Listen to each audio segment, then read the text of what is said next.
First of all, we had Wayne Hage was willing to come, and of course you guys all know the Hages, and they've been in litigation for 38 years. And so this had for property rights in the state of Nevada. So he was called to Washington, D.C. And then how many of you were here at Fly-In last year on Wednesday when we went to the Department of Interior? Some of you. We made a great connection with the Interior Department, and Tim Williams is the Deputy Director of Public Relations, and he had agreed to come. We set him up with a scheduler. When we visited with him in Fly-In, he said we were some of the minor views. It's like, whoa, you're the first people who told us we like less federal lands rather than more federal lands. So they get a lot of pressure from the outside. And so we were glad to have that visit with him, and he said he'd be glad to come to Midyear. So Thursday night he emailed and said there were things going on in Washington, D.C. I don't know if it has anything to do with Wayne Hage or not, but he said he couldn't be there and they didn't have anyone to send in its place. So, and Kimmy Lewis was also originally on this panel. She's a representative in Colorado. And she's very knowledgeable about property rights issues. She's been fighting for property rights in her area. She called me and she said that there's only 2 people in the Colorado legislature that has any agriculture experience. She was one, and the other gentleman had only 60 head of cows. So he really didn't understand all of the issues of property rights. So she said there's going to be a vote, I'll let you know. And so she had to be there. I was going to read the text that she sent me. It's like, we are sitting here in committee debating on whether 16 and 17-year-olds should be able to vote. She says that is making me sick, but I have 31 more days to stay. So it was important that she stayed there and voted. So we're really glad that we do have members who are making a difference, not only here and in public awareness, but in the legislative session. So, we had people step up to cover this panel. Some of them skidded into the seat a little. But here's the plan. Each presenter up here will have 20 minutes to make their presentation. And we would prefer if you'd let them finish, not have any questions, write your questions down. We'll have speaker 1, speaker 2, and speaker 3, and then we'll open it for questions and answers. So be sure to write down questions you have as these people are speaking. And then please be considerate. So what we have here today is we have Elaine Willman from Montana. We have Janell Reid from Colorado, and we have Hank Vogler. So if you will allow me, I will introduce our first panelist, who is Elaine Willman. Elaine is from Ronan, Montana. She's a member of Montana Agri-Women and therefore American Agri-Women. We connected with her when we had a mid-year meeting in Montana, thanks to our presidents and vice president, Meg Thoren and Melody Dobson. We got out of our usual Billings, Yellowstone Valley area. And Elaine came and spoke to us, and she's very knowledgeable about property and how it relates to tribal interests. And so I think you'll be real interested in to hear what she has to say. She's an author. She wrote the book Going to Pieces, and Elaine has her books here. I have one of the books. I have Slumbering Thunder, and it's very eye-opening. You need to probably at least read this book.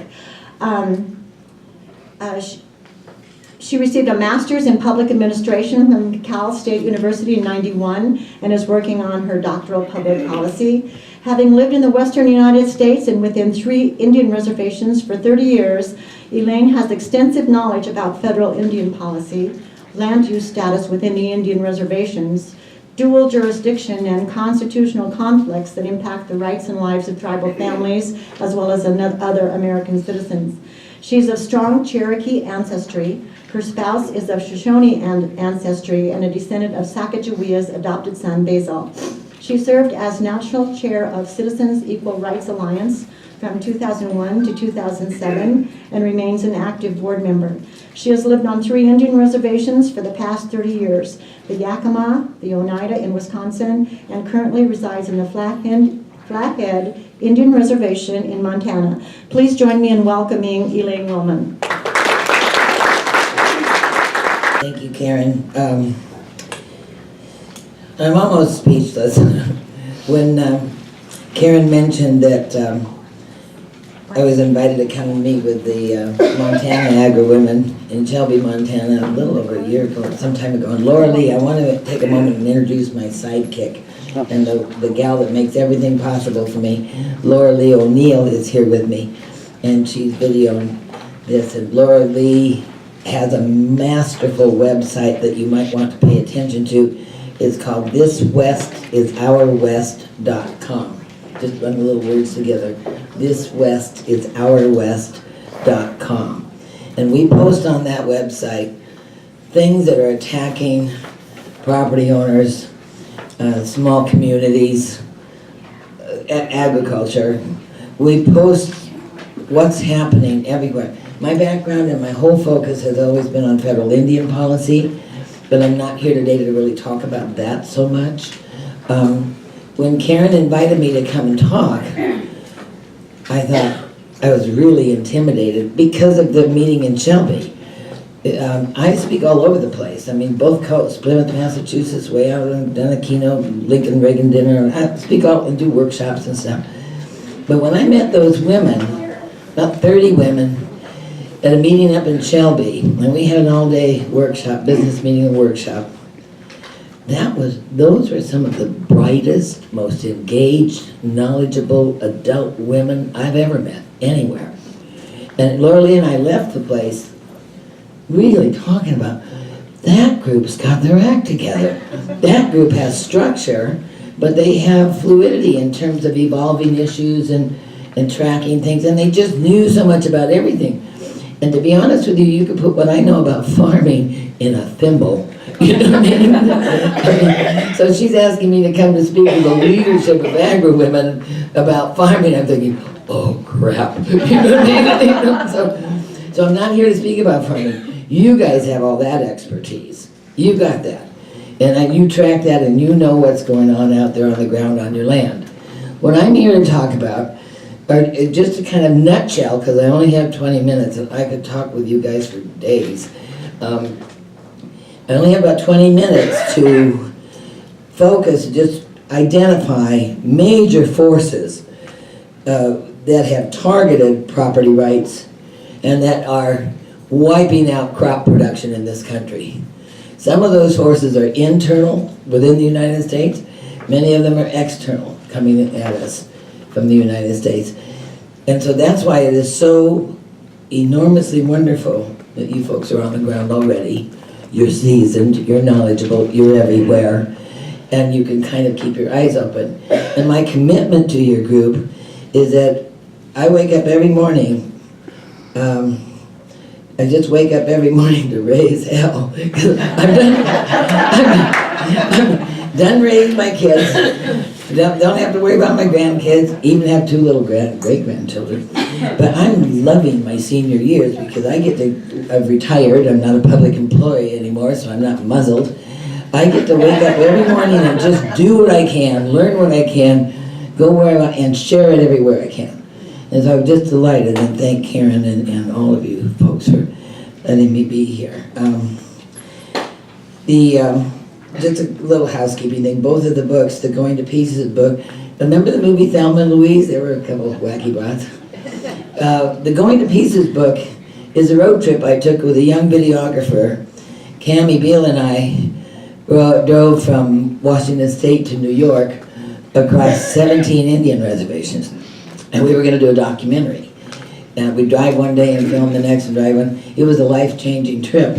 And everybody that we talked to on these various reservations felt so unheard. Nobody's paying attention to them. You don't hear what's really going on in mainstream media. And so we promised every single one of them, we'll get your story told. And we couldn't do it. I had 130 hours of film. Couldn't do it. But as a young lady, I was a medical transcriptionist once, and I typed pretty fast. So I just took that film and transcribed it verbatim and relived the road trip. My conversations with Cammie and in between our drives, what the folks were saying, nobody asked for anonymity.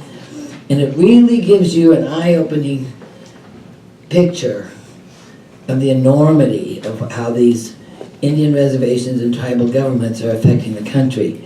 Do any of you live on or near an Indian reservation? Oh, good, good. Because I can tell you that when I was an administrator in Ojai, California years ago, before I moved up to Washington State, I knew nothing. I mean, I knew. Why would I even care? There's no reservations around me. And that's the situation on the urban areas and with the greater population. All we know is what the propaganda say is, you stole our land and we were here first. And my response to that now is, you're really lucky we were here second. Because had we been any other conqueror, we'd be studying you like the dinosaurs. You know what I mean? Yeah, so that doesn't fly with the Indian industry, but it's the truth. You know, the Pilgrims did not come with helmets and breastplates and, you know, they did not come here to conquer anybody. They came here to escape religious tyranny. Even little Jamestown, in school I learned, oh, the Pilgrims came out, the folks came over and they settled Jamestown. Isn't that nice? And they had some hostilities with the Indians and harsh winters. It took 40 years to sustain a little population that became Jamestown, because the hostilities were severe and the winters were truly harsh. They were not conquering anybody. Nobody came here and conquered. Anyway, I just digressed.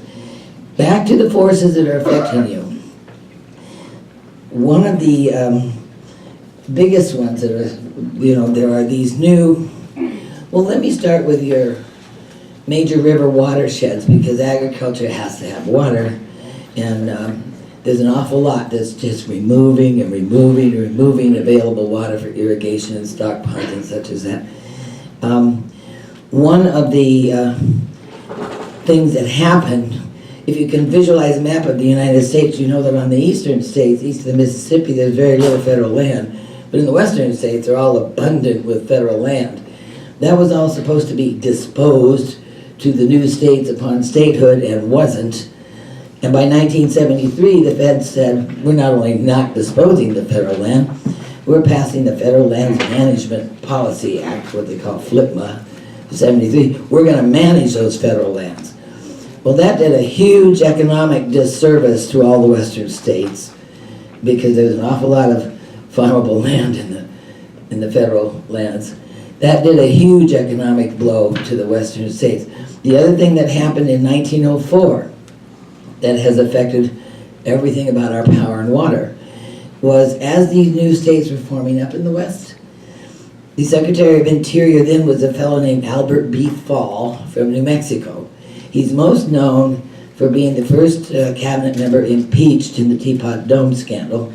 But Albert B. Fall put out a directive for the western states. They needed help getting water to the arid lands. So Fall said that the federal government would step up and they would start installing dams and power facilities in the western states, but all those dams had to be located on or near an Indian reservation. You know, so if you look at a map and you see Grand Coulee Dam, Hoover Dam, all your major dams, they're right on or next to an Indian reservation, and that's the way the federal government keeps its foot on the water in the western states, even though the states own their water. And we have some wonderful new rulings from the Supreme Court. One just came down last week in Alaska, that these states absolutely own their navigable waters. But ask Washington State, would you know it? Ask Montana, would you know it? No, because our state legislators are more than happy to not be called a racist and divert water here and there and here and there, and farmers are in a back seat. So the dams and the energy systems are all on and near huge federal authorities, where the tribal government is pretty much a pawn, but nonetheless huge federal authorities that are always pressuring the use of water and energy. The other thing is that all the major river systems have, thanks to the Army Corps of Engineers, a very bounded area, the Missouri Rivershed. You know, every little tributary, little drop of water that trickles ultimately into the Missouri has a bounded federal agency, federal boundary. that is that watershed, and it has a commission that guides and sets the policy for that watershed. For example, the Missouri River goes through 9 states. So there's a seat on the commission for each state. Within those 9 states, there are 27 tribes. There's a seat on the commission for 27 tribes. So that's a little odd. Let's look at the Columbia River system. The Columbia River Basin and system goes through 4 states: Washington, Idaho, Oregon, Montana. So there's a seat for all those 4 states on the commission. Those 4 states include 53 tribes. There's a seat on the commission for all 53 tribes. Imagine who's setting some of the upper policy for your major river watersheds. Originally, I think it was in the 70s or so, or 80s, whenever they set those up, their priority was agriculture and economic development. That's what it was intended to do. The water in the western states was for agriculture and economic development.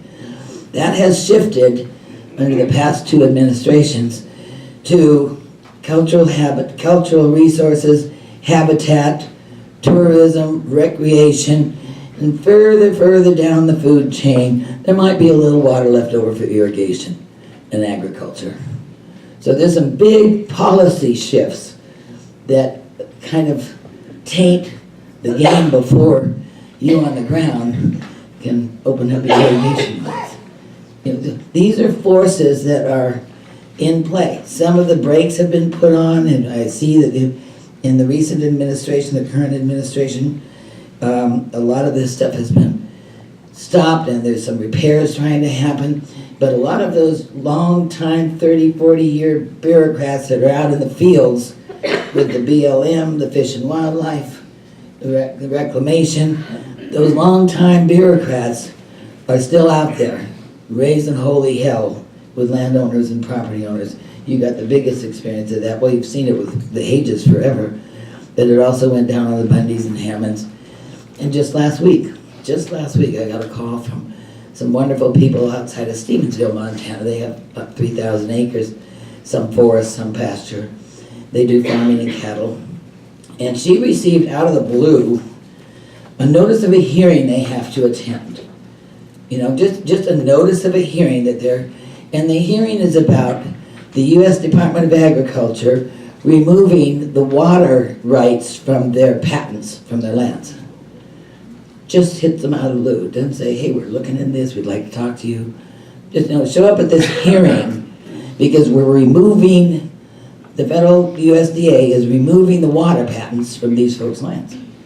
And she freaked, and somebody gave her my name, and you know, I'm not always sure where to start, but I know some really sharp attorneys that have rescued some other people, and I put her in touch with good legal counsel, and she's also learned since then that her neighbors to the north and her neighbors around her have received similar letters, and there's now court battles going on. What this is all kind of a part of and folds in with is you have representatives of the federal agency who are joined at the hip with your major environmental NGOs. This woman said, you know, Trout Unlimited has been down here for the last couple of years. And so those water rights on their land are being removed because the fish need more water. And so there is that external force, both domestically within our own federal agencies and domestically and internationally with these major duty, highly funded environmental NGOs. So when you look at the river watersheds and some of the major policy shifts, and you look at the process that has gone on in the western states in particular, and I imagine it's probably trickling in the eastern states too, the property owner is in the crosshairs. And agriculture was intentionally taken down. The San Joaquin Valley in northern and central California used to be almost 20% of our food production. And they used a little tribe in the Endangered Species Act. And it's just a barren dust bowl now, and has been for years, and it's trying to come back. They're going to take down 4 dams in the Klamath, Northern California and Oregon area. And the state of Oregon and the state of California say, oh yes, well, these tribes up here, they need their fish. Take those dams down. Now, a lot of the Oregon farmers were World War II veterans who were rewarded with land to farm in Oregon. Many of them committed suicide, and there's been water battles going on in Oregon for many, many years. And where it's at now is both the state of California and the state of Oregon has said, yes, you take the lands, you can take the dams down. Assuming it's all going to just trickle in the right way and not just devastate everything below. So I've been working with folks in that area, and I happen to have a really good pit bull New York attorney. He's like a street fighter, and the feds don't scare him. And he kind of jumped in a little bit. And of course, the California and Oregon people are saying, just like they do in Montana, well, he's not from Oregon. Well, he's not from California. Well, he's not from Montana. You know, and so they keep the little incestuous game plan moving forward. But he raised enough hell to say, oh, by the way, those dams can't come down until Congress approves it. Doesn't matter if your state is okay with it. Unless Congress approves the removal of those dams, they're staying. And it was like, you know, daylight. And it's at least put a real big roadblock in that. But that's some of the other things that are affecting your ability to get water. I want to talk about one of the ugliest things that happened. We remember September 11th. We all remember that. And we didn't know who and what was coming next. And Congress put in the Homeland Security Act because we really didn't know how bad is it going to be, what's going to happen.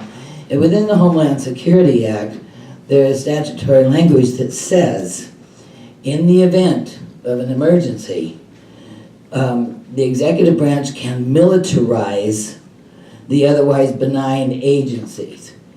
It can militarize the otherwise benign. Now, Bush did not do that. Obama did. So your otherwise benign agencies are the Department of Education, U.S. Fish and Wildlife, Bureau of Land Management, all the game sources, all the federal agencies have SWAT teams. Their folks are bypassing the state agencies that have the authority and the protective duties to your state landowners. They're bypassing those, going right out onto a property owner. As they did with a young man named Andy Johnson in Wyoming. He had a little 10-acre ranch in Wyoming, and he had a stock pond that he built, and he got all his permits from the state of Wyoming, everything's fine. EPA knocks on his door and tells him that his stock pond is probably leaking water into a nearby stream. Turns out the nearby stream was 3 miles away. Fining him $35,000 a day and requiring him to remove that stock pond. And this is a young man raising his family on 10 acres, you know, and he just went through hell. But we managed to hook him up with another woman, which I'm going to give everybody her name. Her name is Harriet Hageman, Hageman. You've probably heard of her. Harriet ran for governor. They call her the EPA hates her, the feds hate her. They call her the Wicked Witch from the West. But when Harriet gets in the game, the feds lose. So if it ever gets dark for you someplace, Harriet Hageman in Casper, Wyoming is a really, really good one. Because there are very few. The money for legal counsel is so big on the federal side and the tribal side that I can count on these fingers the attorneys across the country that will step up and protect the property owner and the Constitution and go up against the feds or go up against the tribal government. Very few. But those that do are the best there is, and they have sort of their own little national reputation. It's like, oh, they got a hold of Harriet, and they start backing off. You know, that Pacific Legal Foundation, Mountain States Legal Foundation. Excellent resources if you get to a point where you really need legal counsel. Because we have been assaulted by our own federal agencies out here in the West. If it isn't mismanagement, hence the horrific fires, then it's overreaching, bullying, literally bullying. And that has been a problem for the property owner because the state is not even contacted, or the state is treated irrelevantly by the feds, or the state just kind of takes a pass and says, well, that's between you and the feds. And that's not right either. Our states are dependent on federal funding, so they don't jump right in and mix it up with the feds like they should. Some are doing it, not Montana, certainly not Washington State, and not Oregon, and not California. The only state in the whole Northwest that is still fighting diligently to protect its state sovereign authority and protect its people and landowners and water is Idaho. Idaho has really held firm and will go into court against the feds, will go into court against the tribe, will protect the rights of their property owners and the ownership of their waters. So if I ever have to move someplace, it'll probably be Idaho.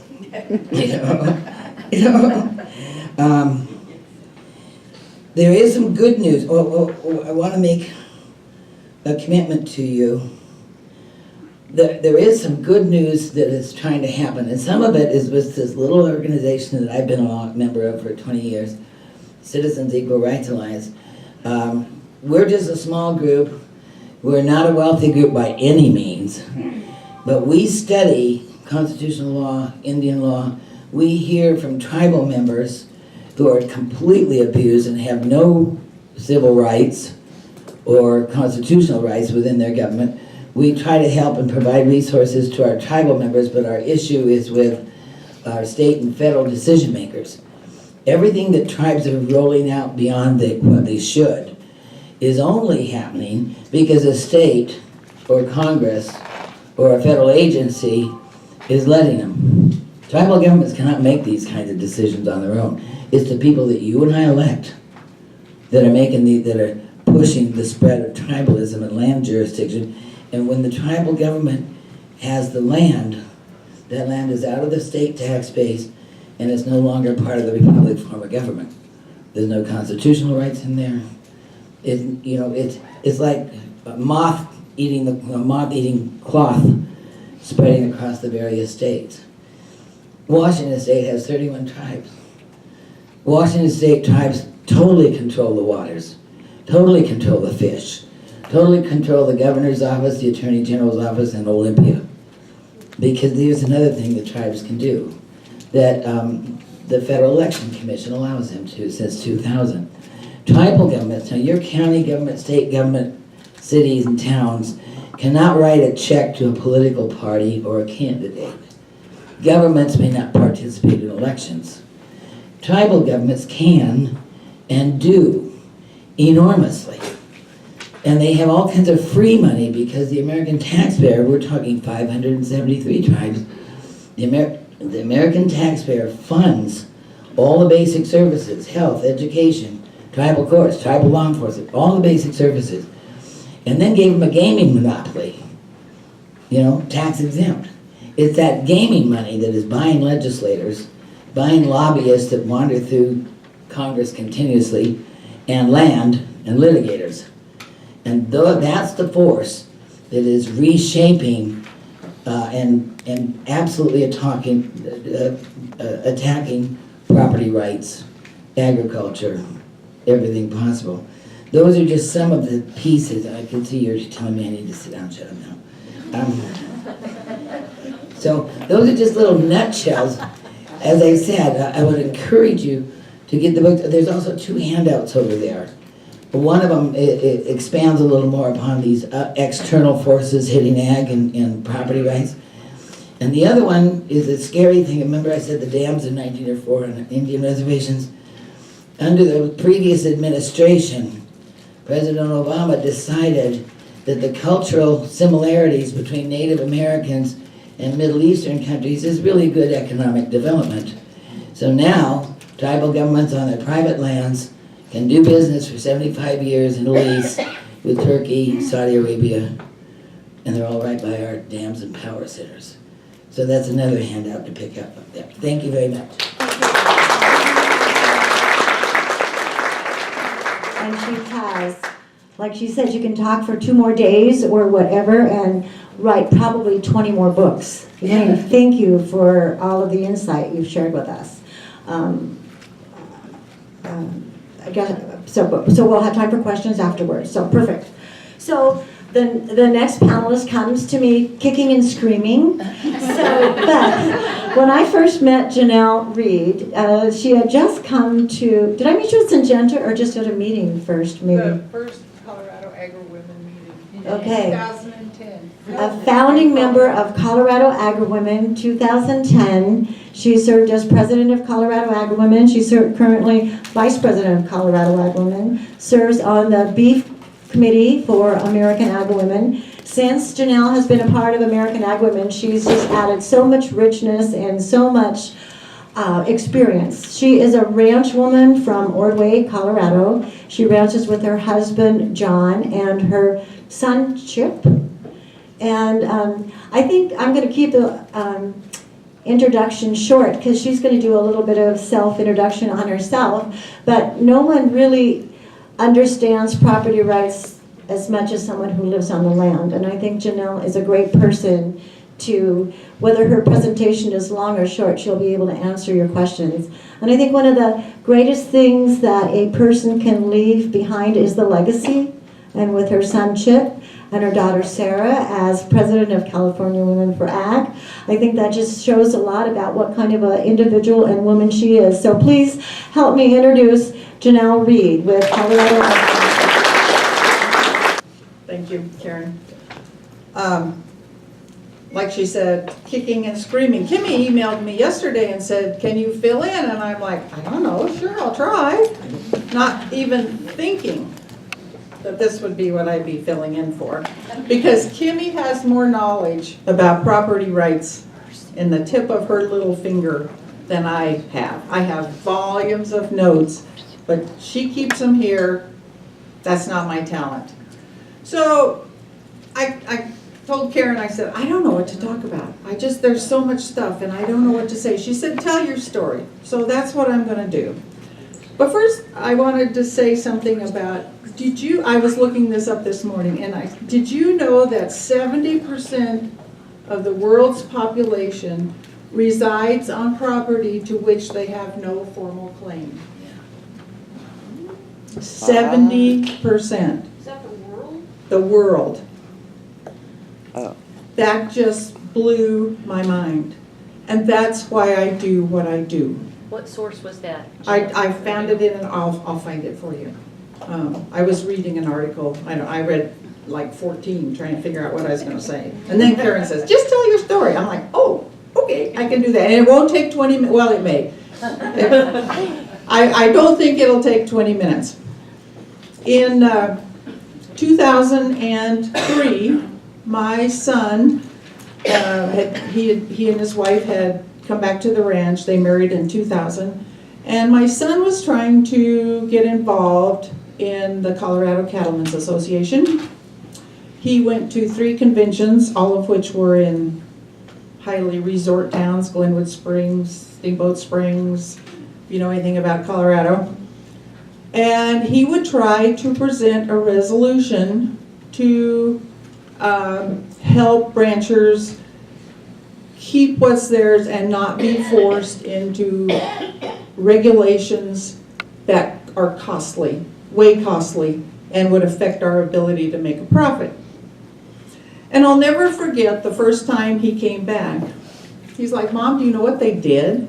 And I said, no. He said, well, I presented my resolution, and pretty soon the door opens, and every single staff member from the CCA, every committee chairman comes in, and they vote him down. They didn't even let the committee vote. You know, just the committee. They had all these outside influences come in and vote. Well, he did it again the next year. And I know this is true because Kimmy was there, my good friend Wayne Rusher was there, a lot of people, and Wayne Rusher don't mean anything to you, but he's a good friend of mine, and he was active in CCA. They were trying to affect change for the way things were handled. Because, as Kimmy didn't mention this, I'm also an RCAF USA member, and we believe that the way to help livestock producers is to figure out a way to market our product better. Not have a conservation easement to bring in money, not to have, sell our conservation, put our land in a conservation trust, throwing money at a problem without providing a solution. Anyway, in 2005, Colorado formed the Colorado Independent Cattle Growers Association. My husband was the second president of that organization. And the first couple years I wasn't heavily involved, and then I caught the bug. And at that time, about 2007, 2009, Colorado was trying to put in a premises ID regulation where you had to register your property in order to be able to sell, so they could come back if they found BSE or whatever in your cow, they could come back to you because they have this little tag. Well, we found out that this never leaves your title, even if you sell, it goes to the next person. So if my friend that lives up the road from me sells his land to me and they find a cow that was registered to him, it comes back to me because it will not be removed. That's the way they had it set up, and it was a national thing. That made me mad because, as my daughter will tell you, her brother has never, ever, ever wanted to do anything but ranch. 5-year-old boys often want to be a veterinarian if they love livestock. Not my son.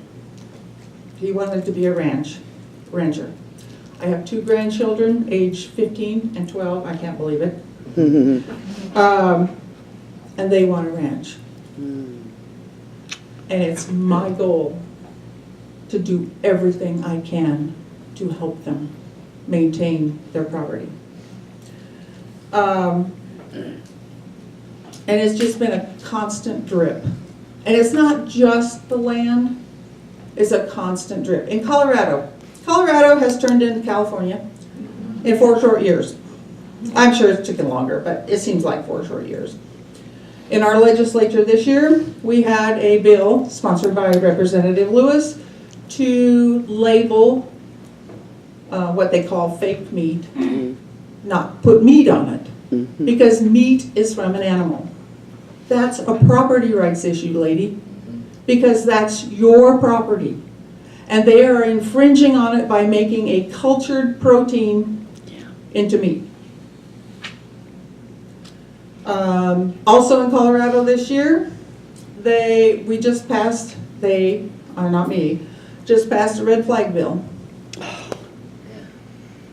which means that somebody can go to an authority and say, Mrs. Reid kind of has a temper, I think you should take her guns. With no due process, they can come and take your guns. That is the law. So you can go find a judge that is sympathetic to no guns, that doesn't want guns, and he can just come and take them. If they find you innocent, they might give them back, but we have no guarantee of that.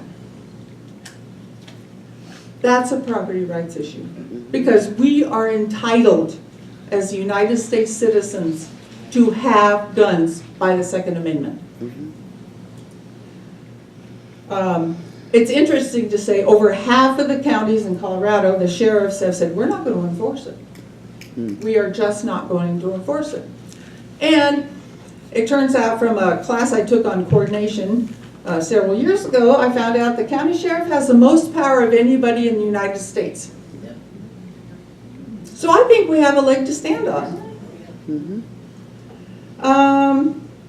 The other thing that affects I could give you all kinds of statistics and stuff, but I don't have them, so I won't. But also in Colorado, there's a big push. There's going to be an initiative on the ballot this next election in 2020 to reintroduce wolves into Colorado.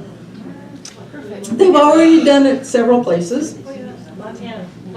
Montana, New Mexico, Washington, and the gray Oregon. wolf in New Mexico, gray wolf in, what is yours, the They're gray in wolf and Massachusetts. another wolf in New Mexico. It wreaks havoc. It takes away your property rights because they kill your cattle, your lambs, all your dogs, your cats. In New Mexico, there's places where they have to have little cages for the children to be in while they wait for the school bus because of the wolf population. Ladies, it's serious. And we can drip, drip, drip. I feel like a lot of times we're sitting in a pot of boiling or water and they keep turning up the heat, and if we don't do something, we're gonna cook like the frog. We've got to stay engaged. We've got to stay, it's not just the land, although that's, you know, if we don't have land, we can't do anything. However, it's so many more things. And the Nature Conservancy and the other environmental groups daily are coming in to, you know, we can't even hardly, we can't buy land where we live because everybody puts a price on it, and the Nature Conservancy comes in and buys it and then sells it to the state of Colorado or leases it. I don't know how they do it, but nobody can afford the prices people are putting on it, because and people are putting those prices on it because they know the Nature Conservancy and other groups like them will come and pay it. So I don't know if that's what Karen wanted. I'm not Kimmy Lewis. She'd stand up here for 20 minutes and just roll. But I'm not Kimmy Lewis, and I'm not ever going to be, and I don't want to be. I love her dearly. She's one of my best friends. But, and she took me to the first Agri-Women meeting. She's like, come on, Janell, let's go. And then, so they wanted her to be vice president. She said, no, Janell will do it. So. And the rest they say is history. So that's what I wanted to say on, you know, 25 minutes notice, and kicking and screaming and keep telling Karen, I'm not going to do this. I can't do this. I don't know anything. So, but those are the thoughts I came up with, and so I just wanted to share them. Janell, I have a question about. I'm going to let Jackie introduce the next speaker, but Janell, you know what? God made a Janell and he made a Kimmy, and so he needs both of you. Thank you very much.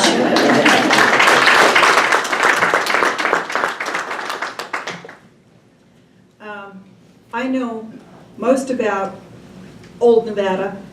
My husband's great-great-great-grandmother was the first woman doctor in this state. She was from a Mormon settlement here in Las Vegas. She did not want to marry Brigham Young. She would have been his 49th wife. So she headed north and delivered babies for the rest of her life. And then came the new Nevada. And in the new Nevada, you're living it today, with the casinos and what is here, and that was kind of coined by Senator Reid. We have to become the new Nevada. And Hank Vogler is going to tell you about the real Nevada, because he has experienced so much. Since our college days, Hank has been very active in eastern Nevada. I was over in western Nevada. We have a mutual friend, Ramona Hage, and the Hages spoke, Helen Chenoweth spoke at the 2001 meeting, and Wayne was with her, and we have followed what's happened to them all these years. And so I'm going to give you a brief background of Hank, who doesn't like any fluff, wore his short and meaningful bio, I love my children, and I made Baxter Black laugh. However, if you look into his background, you will find that he is currently or has been involved in endeavors to preserve agriculture and its liberties. The Nevada Tax Commission, Nevada Board of Agriculture, and the Nevada Department of Wildlife. Mr. Vogler currently serves as chairman of the Nevada Rangeland and Resource Commission and travels worldwide to tell the story of agriculture. In between times, he has been working cows, breaking horses, and raising sheep. Hank was born in Pendleton, Oregon, and moved with his family to Burns, Oregon, the day after his first birthday. He started his livestock occupation with 2 cows and 7 sheep. The livestock members have grown since then, the livestock numbers. In the name of his operation, if the name of his operation is any indicator, you can expect those numbers to increase. Hank Vogler is the proud owner of Need More Sheep Company.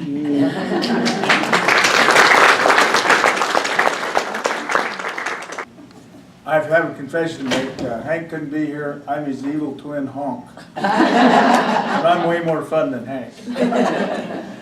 Told my wife, I said, she says, what are you going to? And I said, I'm going to spend 2 days with rooms full of ladies.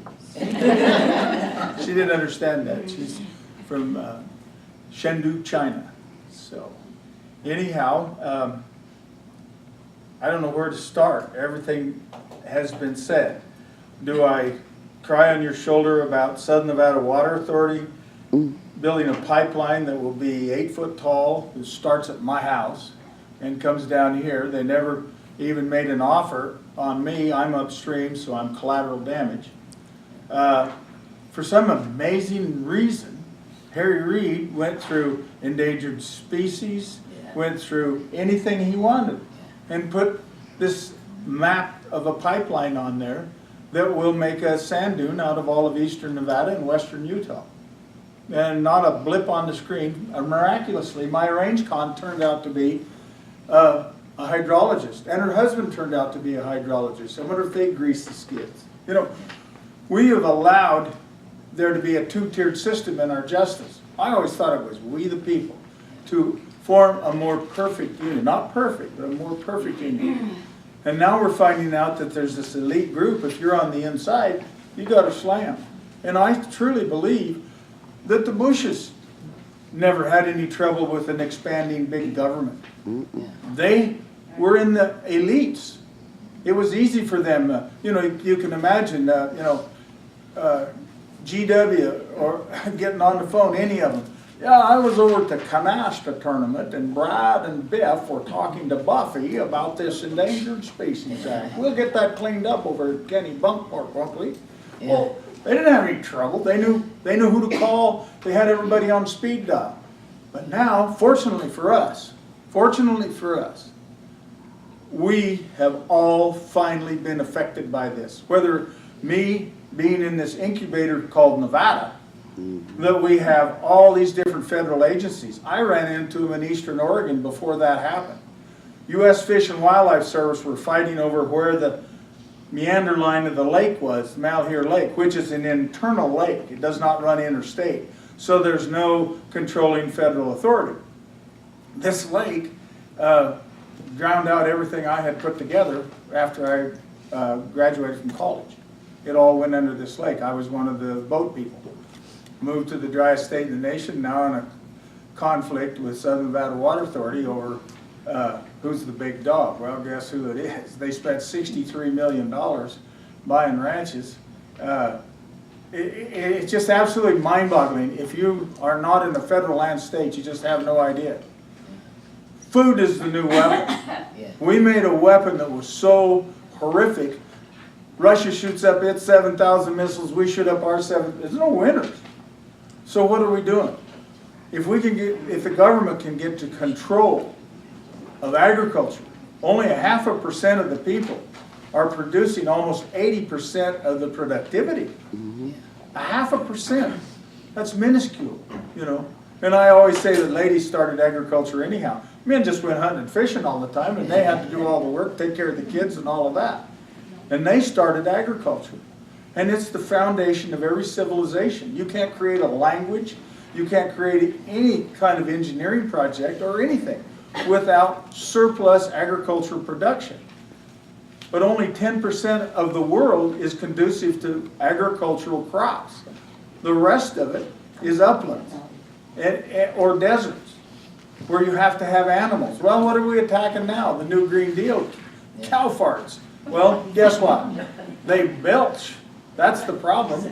7th grade science, we talked about people exhaling carbon monoxide, or not monoxide, carbon dioxide, and the plants taking in the carbon dioxide with photosynthesis, separating the hydrogen from the oxygen, using the hydrogen and the carbon dioxide in cell walls and exhaling oxygen. So if the entire left in this country would just hold their breath, we'd be all right.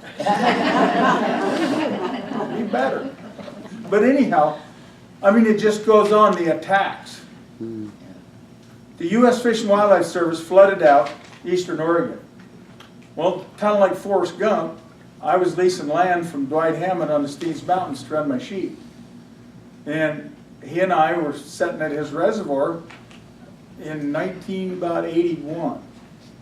And on the other side of the reservoir is Crumble Reservoir, which belonged to the U.S. Fish and Wildlife Service. And the kids were fishing and having a great time.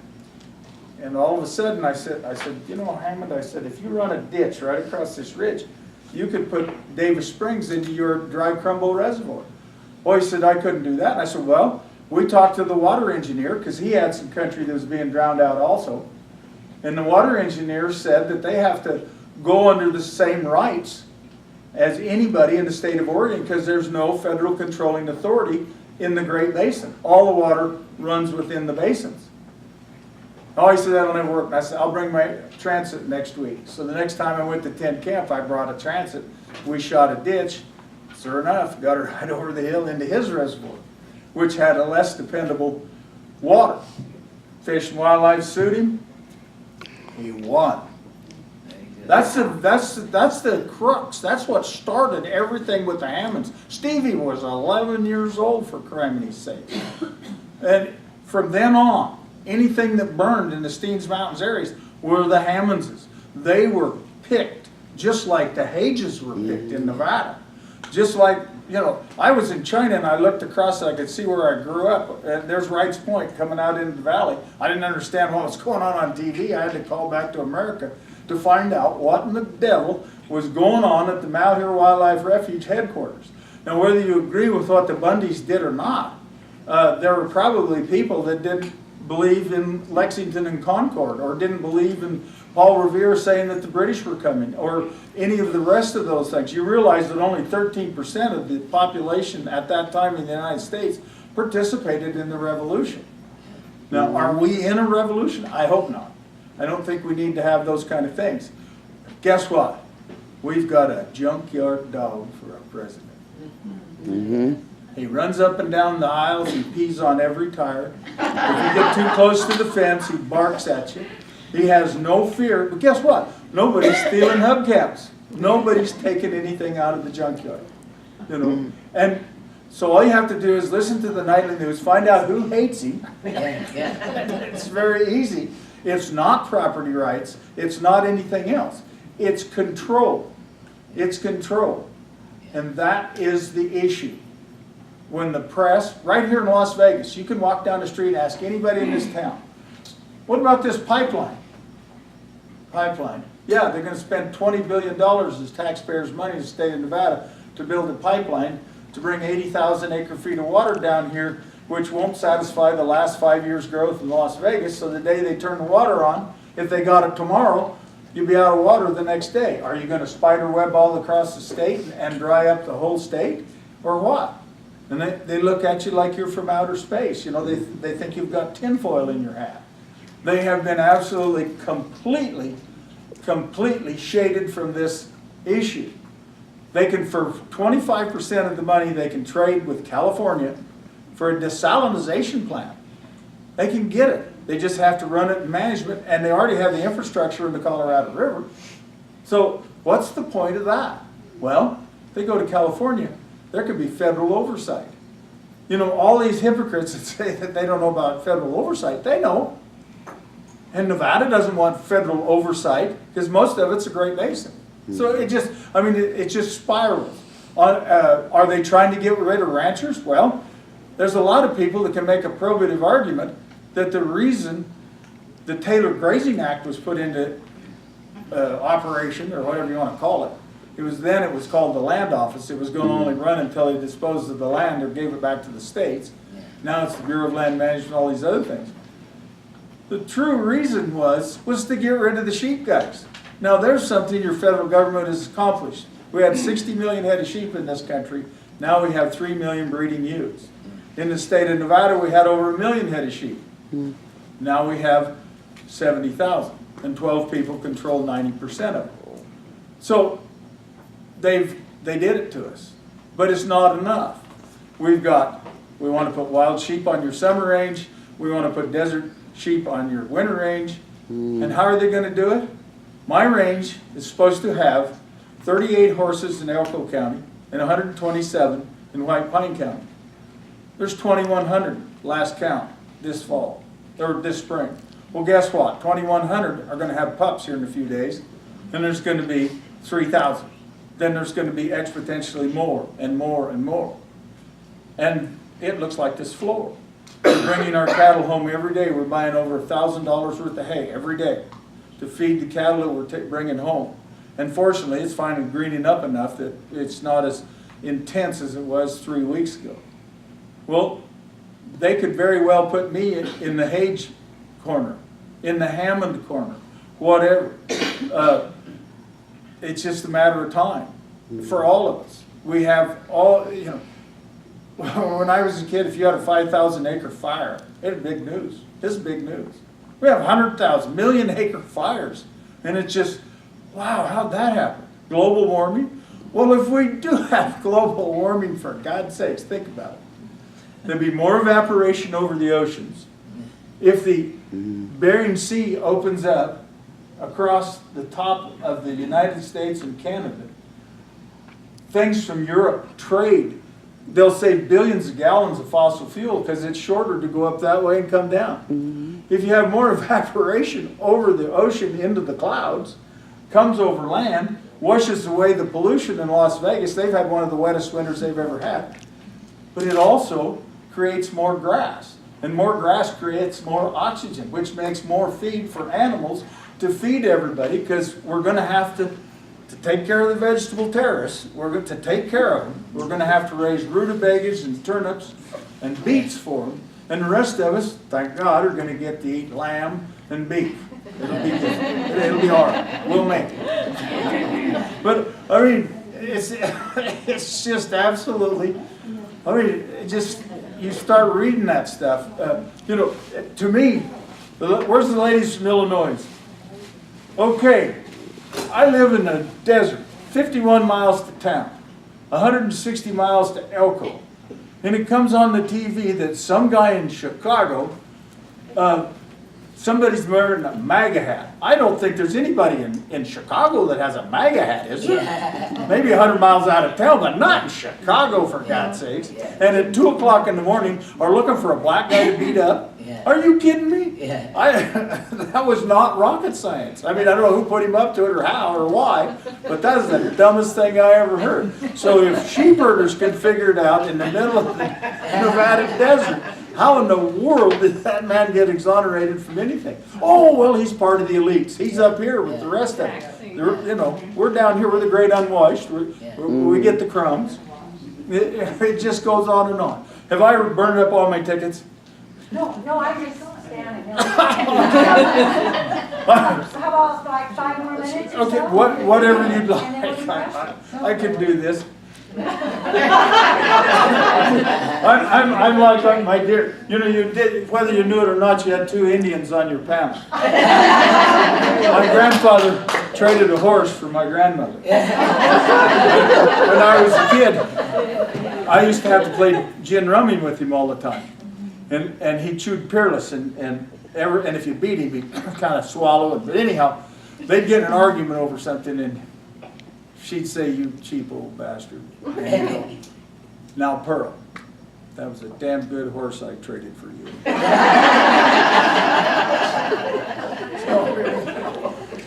So I grew up, her absolute favorite football team were the Redskins. You know, I bet you if she were alive, she lived to be 97. And her mind was swift as swift till she passed away. Again, she didn't use that as a crutch. They were very well-off people. Her and my grandfather put together one of the largest privately owned ranches in Oregon. They did all kinds of amazing things because they were people. He didn't lean on the fact that he was the son of a German immigrant. She didn't lean on the fact that things didn't work out too well when people came here. I remember reading the true story of the Pilgrims. The Pilgrims came here, set up a deal, and they were about to starve to death in the first winter. They went to the local tribes for help, and the local tribes said, "Well, you got those guns, and we don't like these guys down the street," which shows that we're all on the same planet, and we all have the same human emotions, and the mitochondria is full of challenges. Is that you help us with your fire sticks to run these guys off down the street, and we'll show you how to keep them starving to death. The Pilgrims' first Thanksgiving was a celebration of the failure of communism. They let everybody produce their own stuff for their own self, and they made it. And now, as I said yesterday, I'll say it again. While I was in China, and not really catching on to everything, I read a Chinese proverb, and it really stuck with me. And it said, if your goals are short-term, plant rice. If your goals are intermediate term, plant trees. But if your goals are 100 years or more, educate your children. And that's what we failed to do. Yeah. We've allowed the federal government to take it over, Yes. and who gives a damn if Heather has 2 mommies? Yeah, yeah. What happened to teaching the Pledge of Allegiance? What happened to teaching basic math, basic American history? Yes, we got blemishes on our buttocks. Look at the Native Americans. Look at all these things. And even the African American. All these things are part of our history. And let's get over it. Let's get over the past. Let's go on. Let's move ahead. But as long as we have this educational system that teaches everybody to feel sorry for themselves because they're of some ethnicity that doesn't fit in, we're never going to get anywhere. This is crap. And that's the point. That is the point right there, yeah. So, God bless our junkyard dog. And I know, after being with you ladies for the 2nd day now, when Hillary said that you ladies all went to the voting booth and your husbands drug you in there. Yeah. Because she was such a good woman and represented your gender so well. That the husband's driving you guys into town. They go, okay, I can't go in the voting booth with you sugar bitches, but here's your list. You're supposed to vote for these people on it. Now get your ass in there. Yeah. You bet. I know this group didn't do that. Thank you. Question, this kind of ties back to a speaker we had at, I think, Symposium a few years back. He was an attorney from New York. I think Is that's that Lawrence? Lawrence Kogan. Yes. Yes.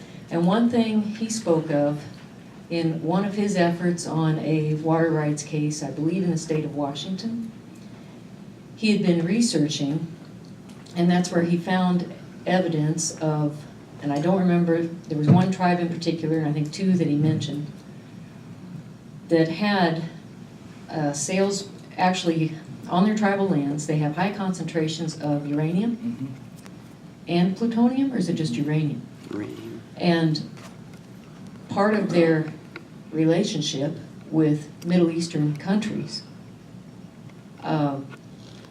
was people were coming and essentially mining that, whether that's legal, without permits. What I'd like you to do is to elucidate on that. I had followed up with him by email. I had followed up with him by phone, trying to get him to provide a more detailed article for something we could put in the Voice or share with our membership or just become more aware, more educated.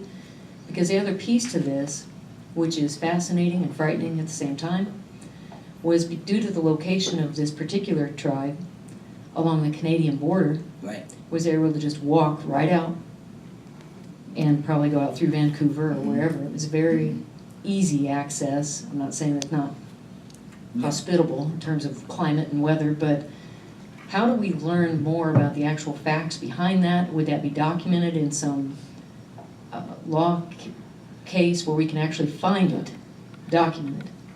Mr. Kogan has a paper on that I can get to you, and he's done additional research. It's very hard to find the documentation, but I can just tell you, and he was working with some shellfishers that, where the tribes are saying, we get half the shellfish off your beach property, and so that led to some of this other stuff.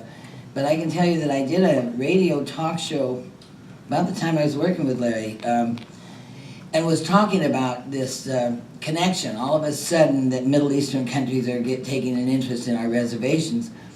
And I got an email from a woman. It was on a show called Caravan to Midnight, which I'd never heard of, but I guess truckers listen to it at night. It goes all over. Anyway, I got an email from somebody out of Canada. And I called that, saying, please call me. I heard you, and please call me. So I called that number, and it was a woman from Quebec And she started crying when I called her. She says, nobody's willing to talk about these things. She said, she was thrilled.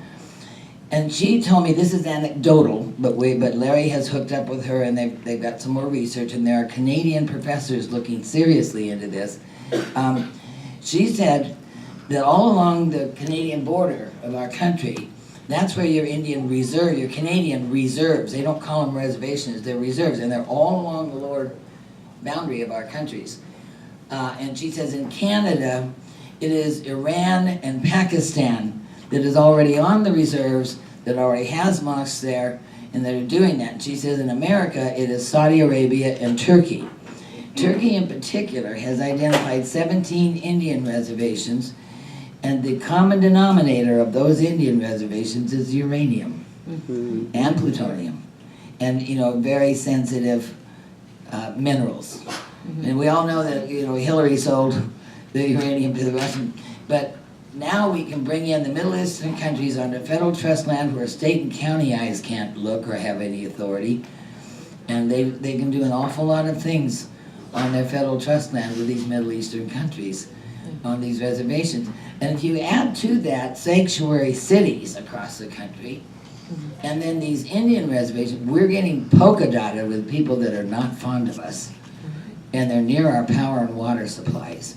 And it's just one of the best kept secrets that I'm saying as noisy about as I can. I'm really delighted that you're up on that. Well, I wouldn't say, I want to be more informed about it, and I think the timing of that 8-year time span, the non-proliferation agreement with Iran, the reduction of our ICBM at a rate, the United States reducing ours so much more rapidly than Russia.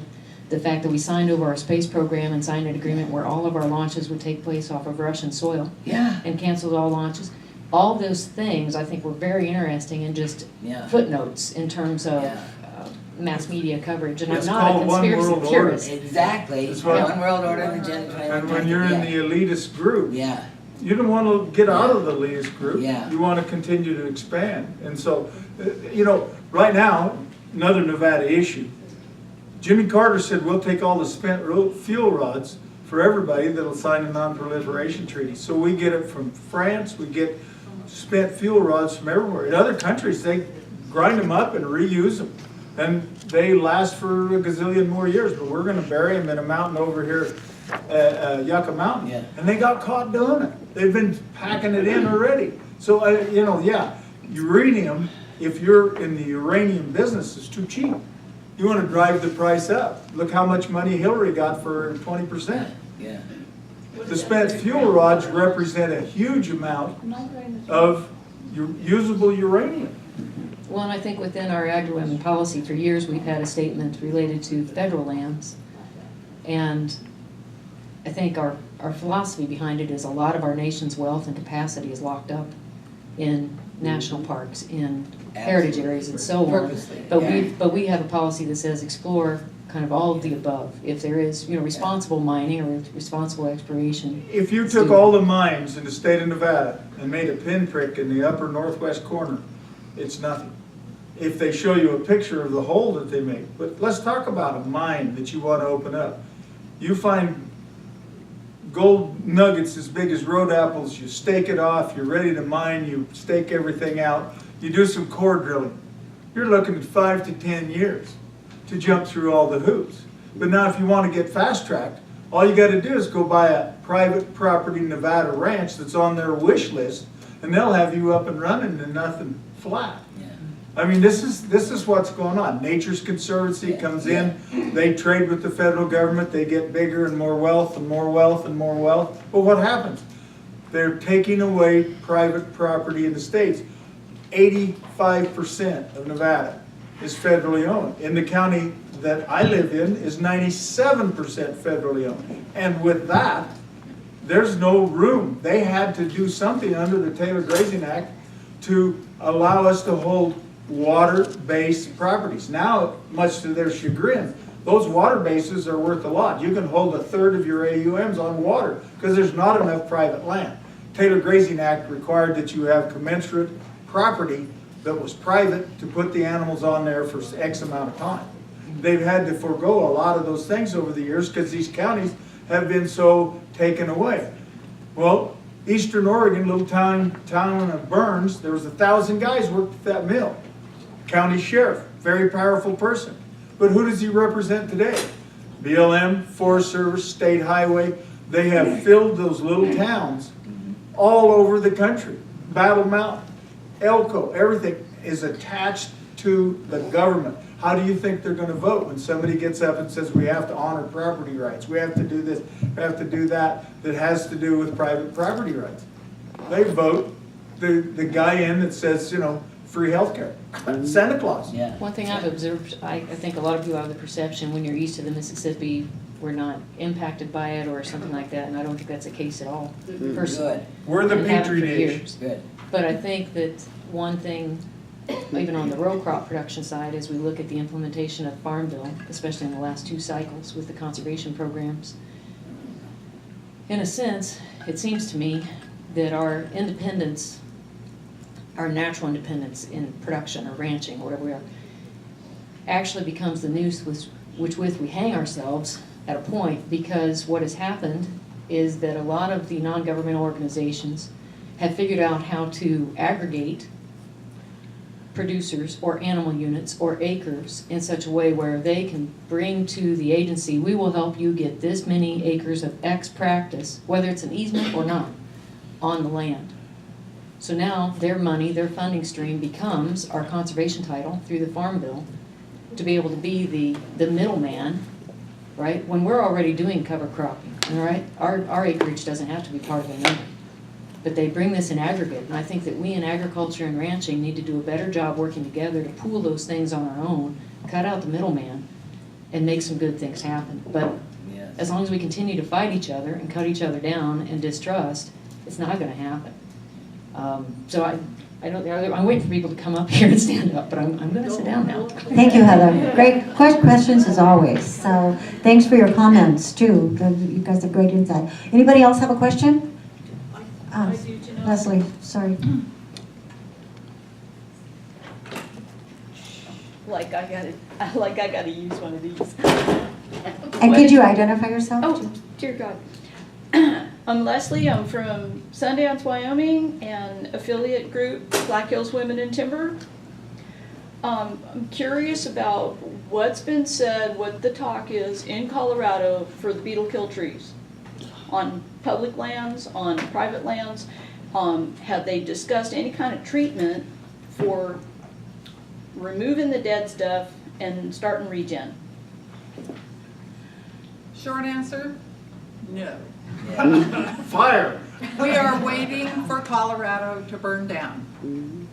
I mean, that is what the mindset is of the people, the government people in Colorado, and it's the federal government. I mean, they won't come in and mitigate trees. It's just frightening how many, you go up into the mountains and how many dead trees there are. But they are doing basically nothing. Just like California. Yeah. Well, and nobody will come in and help you Yes. to get rid of Get rid of them, them. even No. block them, take them off. Your own private property. And Colorado's is not quite as bad as Nevada, but it's close of how much, especially from the mountains west, how much of the land is owned by the federal government. It's just frightening. Heather, the 70% of people don't, I found it on a New America site. The title of the article is Why Property Rights Matter by Patrick Kelly and Michael Graglia. It's March 10th of 2017. Thank you. And I don't know if I mentioned, the fake meat bill died. So we don't have, it didn't pass, so. How come they don't make the fake meat taste like turnips or something? Why do they have to make it taste like beef? I don't get that. It's protein, you're supposed to get the protein. Ma'am, I'd like to address these trees. Thank you. We have trees called pinyon and juniper. Yes. They've marched off the mountains years ago, used them for fence posts, firewood, they used a lot of it. Now that nobody uses it. I grew BLM. up in the foothills of the San Joaquin Valley. Okay, back so in you the understand. Sierras. Yeah. I removed on 800 acres, which in a county that's 97% federally owned, 800 acres is nothing. Blink of an eye, a dot. I have now 5 extra springs. I now have a creek. There's no salmon spawning in it, however. Oh, lucky you. I have a creek. And there's water everywhere. And then when you go down to where I live, there's old ditches that were dug with a team of horses and a walking plow. Now, do you think them old timers went, you know, if we dig a ditch here, I'll bet the water will come. No, the water was there. But the mountains were not so inundated. So now I have Forest Service permits. I go into the country I should be in August and September, because the June and July country is in the pinyon and juniper. So Forest Service's correct answer, well, we're gonna cut your permit. Well, wait a minute, I got bills to pay. I'm based on these AUMs. What, you know, I'm doing the best I can. I'm rotating these permits. I bought other permits. Well, okay, we'll get along until there's a problem. But now they introduced 4,000 head of elk, and they have 500 head of horses up there. But that's okay. You know, I mean, yeah, if you don't think that we're not being slowly choked to death, the boiling water is exactly that. And just remember this, tell your kids and your grandkids, look at Venezuela. It was a few short years ago, they had guns. You see them people throwing rocks at the cops? Yeah. Now, I hope we never get to that point to where they try and completely overtake us. We're headed that way, like a rocket sled down a rail. But if they take our guns away from us, which they want to do really bad, it's the Second Amendment why we are not a socialist country right now. Yeah. No, everybody knows socialism doesn't work. But if you're an elitist and you're in this upper crusted group here, you know, go to China. You want to see that? There's 2 Chinas. There's the communist Chinese, and then there's the rest of them. And to get into the Communist Party or to do anything is almost impossible. They don't have any way to protect themselves, so they just bow their heads and they go to the black market. Everything in China is black market. And I don't know how long that survives, because Xi Jinping is trying to tighten the deal up. Deng Xiaoping let the genie out of the bottle and gave him a taste of freedom and capitalism. Now, Xi Jinping is trying to tighten that noose back, and to where they're now getting into their computers, getting into every part of their life. And if you're not following the communist lifestyle, you know, and it's food. They hope by 2050 to have 50% of their population off of the farms and providing jobs for them. That's how they got the Indians control. Yep. Is their Take away the food. Yeah. Shot the buffalo. My grandmother left and her family left the reservation in Oklahoma in 1907 when Oklahoma became a state. A Sooner, hope there's no Sooners here that are still mad about that, but they were shot by my great-great-grandfather. And he said, okay, we're out of here. They were from North Carolina anyhow. They owned slaves. A long time ago. They were whatever. I mean, that's all history. But they left Oklahoma, went to Eastern Washington and homesteaded out on the deserts out of Pasco, Washington, and became successful. But she says it was very embarrassing, migrating west in a covered wagon with all of her brothers and sisters, and people were really staring at them because they couldn't afford, obviously, rail transportation at that time. So, I mean, but their history, their story was they didn't quit, they didn't give up. And we can't either. We can't never give up. That's right. Yeah. That's exactly right. Perfect. Okay, we have another question. Will you identify yourself too, for the sake of the panelists? I will. I'm Peggy Clark. I'm from Ohio. And I have a kind of a cousin to this problem. And for lack of anything better, it's the right to farm. And I think this is, you know, completely in line with property rights. I live in Southwest Ohio, and the most endangered thing we have in Southwest Ohio is the farmer, because we have good highways, we have good schools, we have good climates, we have I mean, we're kind of a boring state, but it's great for raising families. We have building projects just busting out all over the place. It's kind of had it's a two-sided sword in the fact that they're selling a house lot, which if you're lucky is a half an acre, for $35,000. Our farm butts up to these developments, and so I can take that value and take it to the bank, because now my land could be worth $35,000. But with these people, they're nice people, have good kids most of the time, but they don't like when we turn the grain dryer on. Yeah. So every year for the last 5 years, every time we fire that grain dryer that sounds like a jet engine, the sheriff comes in. He says, Mike, we have complaints, don't pay any attention to them. And like you say, the sheriffs are pretty powerful. Don't pay any attention to it, but I have to respond to the complaints. So go do what you have to do. Of course, traffic is horrendous. Not right where we are, but just 2 counties over. They have their township people that have said, you cannot, to some friends of ours, you cannot run that grain dryer after 8 o'clock at night. You cannot drive your tractors down the road between 9 and 3. You can, and so it goes on and on and on. So I'm not fighting the federal government on anything. I'm fighting my neighbor, because he doesn't like the dirt that we leave on the road, which we try to clean up. There are so many regulations, there are so many things that they are demanding of us just to fight us on our right to farm where we are. We're in our 70s. We can't sell our ground for $35,000 an acre, pick up and go move. I don't know whether I want to move west or not, but I know, yeah. All I'm saying is there, and it's like what Heather said, we're east of the Mississippi, but we have our own problems. Yes.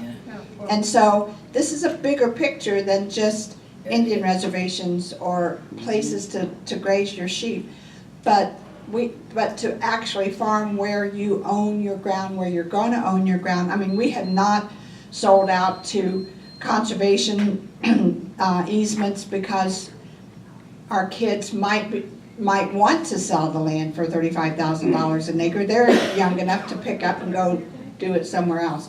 But I just wanted to bring that to our attention. I don't really have a question for you, but there's more to it, this right to farm. And I think the right to farm encapsulates everything that we've been talking about today.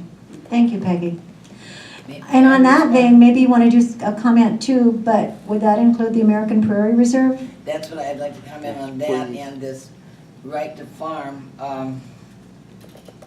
There's 2 big areas. The American Prairie Reserve, it takes up the middle of Montana and gets down into Wyoming and a little touch of Canada. And then right west of that is the big Y to Y, which is the Yellowstone to Yukon. Yukon to Yellowstone. And these are vast areas that all the big elites that we've been hearing about want to depopulate. And then there's been at least 10 years, probably more so, of a direct assault on food production. The right to farm made me think of a statistic I did find for this that I brought with me. It's not real current, but it gives us a feel. It says that between 92 and 2012, almost 31 million acres of farmland were lost, equal to all the farmland in Iowa. Nearly twice the area of farmland that was lost than was previously shown. It says 11 million of those acres were among the best farmland in the nation, and that development, exactly what you're talking about, and having worked in Hobart, Wisconsin, that's a big farm country too. The farmers there and their next generation of family are having to struggle with, well, this tribe will give us a big dollar, or conservancies will buy us, or do we want to keep farming? And this farming thing is so bad that it translates to the lack of food production in this country. And that translates to the challenge I'd like to give you guys, because I've been thinking about this, and as we all have. if the human being, you know, the American citizen, the human being is a mammal and a species, we're not even relevant as far as the Endangered Species Act is concerned. But if you look at the human being and its habitat, and you've got all these forces wanting to depopulate the middle of America and stop food and crop production, which is what mammals eat, you know, and put them all into little boxes in the big urban cities so that we have 30,000 bison that can roam free in the middle of America, then you have human beings that are truly endangered. And I mean, all you have to do is take a look at Seattle or San Francisco, or, you know, they want to move the middle, they want to open up the middle of America and put everybody on the coast. And no more food production, we'll bring it in from China or someplace else. You know, but my point is, I really would love to see an organization actually pursue an application to EPA listing the American citizen, the human being, as an endangered species. We don't have our habitat anymore. We don't have the things that, you know, that settled the West, that allowed us to live as communally. We're a communal critter.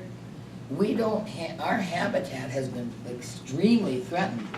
And it's as like, we don't, that little bottom feeder, you know, that little snail darter, and their precious habitats are far more important than us. And we've allowed that. We have allowed that as American citizens for far too long, and now we're at a dangerous point. I think we're at a very, very, very threatening point. Anyway, that's what I wanted to mention. You have to understand, and I'm sure you do, it's people in the city. I mean, they know how to hail a taxi or Uber now. Yeah. They know that the McDonald's on this corner, Burger King's over there, and the pizza parlor's over there, so it's easy for them. Let the government do it. Yeah. You people have made more decisions in your lives that took a thought process. Farming creates independence because you have independent and individual problems, whether you're in Ohio or you've got 4 or 5 bureaucrats banging on your door that says, well, we're going to put 5,000 elk on your country, we're going to let 3,000 horses run wild, and we're going to give you a 50% cut. No rancher I've ever met in the West says all the horses have to leave, but you can't have 80,000 of them out there of any species. Even if you take all the domestic livestock off, you're still going to ruin the resource. Yeah. We're supposed to protect that resource. They don't care. They want to eliminate you, and they want you to be a willing seller or whatever it is. Yeah. So I don't stop anybody from hunting out there. I don't stop anybody from recreation. I don't stop anybody from mineral exploration. All I want to do is I'm the Bedouin. If I've got snow on the desert in the wintertime and springs in the mountains in the summertime, I can make a living.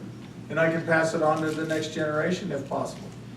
And all those pressures are from the cities and from the people that want absolute control. And I know it sounds so conspiratorial, but boy, you just live in the West and you are in the petri dish. Yes. You see it every day. You see somebody, whether it's the Hammondses, you ought to go down the street from where the Bundys were not really very good with their cleaning things up. It's a little messy.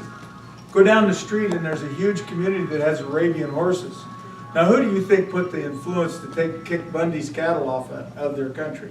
Who do you think influenced that? That community of breeders of Arabian horses down the street with their $5 and $10 million homes? Yeah. Gee, I don't know, maybe not. So there's so many things. Or Harry Reid wanting to put in those huge solar panel fields because he's getting a clip of that. All of his people are getting a clip of that, and it's the most expensive power there is next to wind power. But they're hitting a home run. So it's men that mumble and it's money that screams. And until we decide to take our country back, and I say it's through education. Okay, Rose, did you have a comment? Yeah, Rose Trine, California Women for Agriculture. I actually went up to the meeting that never was in Burns, Oregon. And Do you want to stand by the mic? oh, can you guys not hear me? Okay. It doesn't move. I can do it. So I think one of the things that I've noticed are our property rights are guaranteed in the Constitution, so it appears to me that they're using regulatory agencies to control our air, and they're using regulatory agencies to control our water, which means they will eventually be able to control the land. Absolutely. So one of the things that I'm curious about is what do the three of you think the end game is? What do you see, like, what is the end game for all this control of our property rights? Never losing power. Why do you think they're so mad at the Donald? But then who is they? The people that are already there, the people that can pick up the phone and call that congressman and say, hey, you do whatever you want, but I'm building a pipeline from Hank Vogler's house to Las Vegas, and I need a right-of-way. Now get it done. A friend of mine is in the room. He's making the decision. He's making the decision for Southern Nevada Water Authority to allow them to have a BLM and a Forest Service permit. He said to him, hey, there's nothing in the Taylor Grazing Act beyond a land grant college that allows you to hold a permit. Now, you are a state agency. You are a water procurement agency. You belong to the state. There's nothing in our rules and regulations that will allow you to hold that permit. Before the meeting was over, the red phone, I don't know if that was an accident or not, rings. Chris told me this. The phone rings, picks it up, Secretary of the Interior. I said already too much of his name. Sir, you will issue a permit to Southern Nevada Water Authority, or you will be in, I didn't say this, I'm ad-libbing here, or you will be in Point Barrow, Alaska, counting polar bear turds. Thank you. Now, that's the people that are in charge. Why do you think the Democrats are so upset? They've been in charge for a very long time. They don't want to lose that power. And they've got all the rhino Republicans, they've all been, they fight all day long and sleep together at night. They're the group. Donald was an insider. Donald knew how to get a building built. You think he built all those big fancy buildings in Nevada and everywhere else without greasing some palms? Yeah. And somewhere along the line, somebody made him mad, and God bless him. That could help this entire country. Yeah, he's not the user-friendly as he could be for some, but he's just look at who is mad at him. That's all you have to do. I'll tell you right now, I did not vote for Donald Trump. I voted against Hillary Clinton. Yeah. And my choice, if it would have been Jeb, weak-kneed Bush, I'd have voted for anybody. And if I were a woman, I would absolutely never vote for that person once you look into what she spent her life doing. Oh, yeah. She doesn't, there's no strength there at all. So I voted for the only person I could vote without going third party, like H. Ross Perot elected Bill Clinton twice. So I voted for Donald Trump. And I'm the happiest guy in the world that I did, but I was willing to vote for an unknown quantity outsider versus Mrs. What's her name? Okay, I think we're gonna wrap, or did you have a question, Laura? Just a quick response, Okay. if I may. Okay. I fell down a rabbit hole many, many years ago. So you want to know what's behind the whole thing? It's called the New World Order. Yeah. And it's called the big players at the top. And they have to take America down. And they have to equalize us with the communist countries. And we've been infiltrated. It's the deep state. That's what Donald Trump is fighting. Thank heavens. I don't know whether he's going to win. We're in a really scary place in this country. And they have to take away your land. And they have to take away our guns. And they have to socialize this country, which is a step before communism, in order to equalize and run a one-world government. And it's the people at the top. We just exposed one recently on the website. So if you want to know more and also get this video, go to This West Is Our West, and I'll have cards back there. And we cover all the property rights issues. This is what our website is all about. And then the bigger picture, go down the rabbit hole. And there's another section for looking at the deep state. Thank you. It's huge. And all we have another K-12 comment. education. Yeah. Real quick. Okay. Don't have to be quick. Kathy Revis, Texas. So is that the same as the trilateralists? Yes, the trilateral, the CFR, the Bilderbergers. Okay. Council on Foreign Relations also? Council on Foreign Relations, CFR. Okay. And behind all that are names that we don't even know. Okay. Gosh, that was short, Kathy. All right. Look at the Roman Senate, look at history Club of Rome? of Rome, you look at any of them. When they put the aqueducts into Rome, farmers lost out. So then they decided to make farmers part of the land. Of course, then you had to work for somebody that was a Roman citizen. I mean, controlling food, controlling people, and you stay in power. Whether it's Mesopotamia, Babylonia, I don't care what society, the Chinese for 6,000 to 8,000 years, read their history. They get the group together, they hold their power for so long, and then it falls apart, and then they have to reorganize. And it's happened throughout history. In fact, according to history, 200 years is a long, long go. And we're past that. And again, I say, that Second Amendment, Yes. they know, just like Tojo did. We will never invade the United States of America because there's a gun behind every blade of grass. Okay, but basically, what can American Agri-Women do? This is kind of seems like, okay, we're going, this is kind of a dangerous situation. America is in a critical place. What can we do as an organization or as individuals to make an effect to the change? What you're already doing, and you're already on the ground, you're already organized, that is a huge blessing. And you're right about the issues in the east side of the country are as severe as the west side. We're all one country. But my other suggestion was I had to start all by myself in this issue, because if you disagree with a federal Indian policy thing, you're a racist.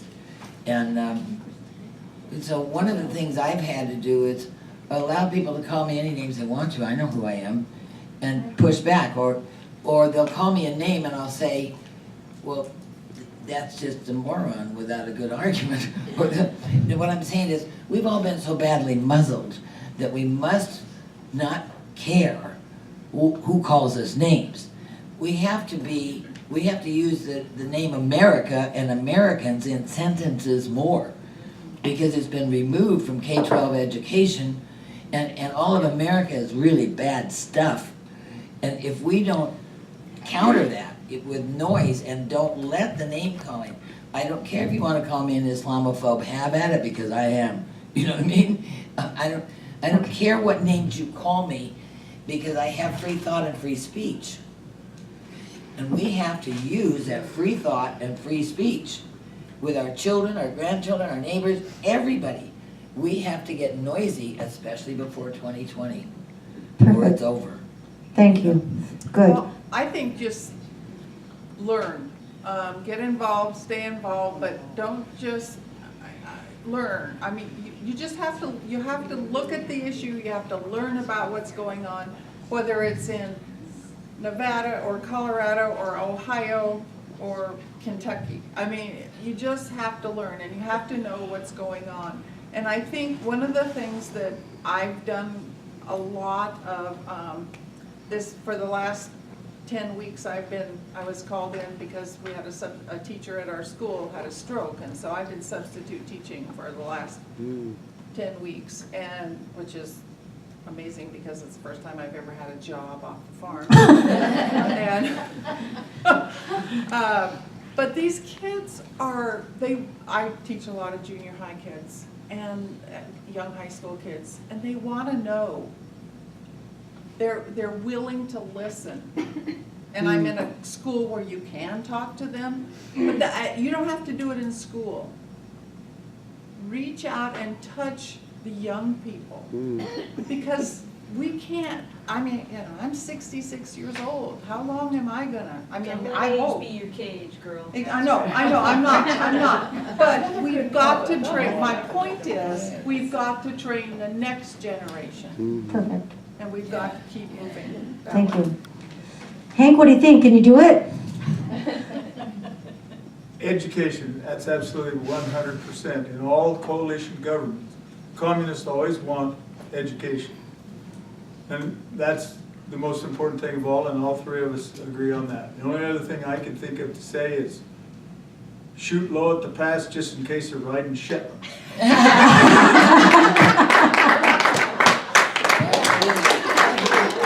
Thank you all very much.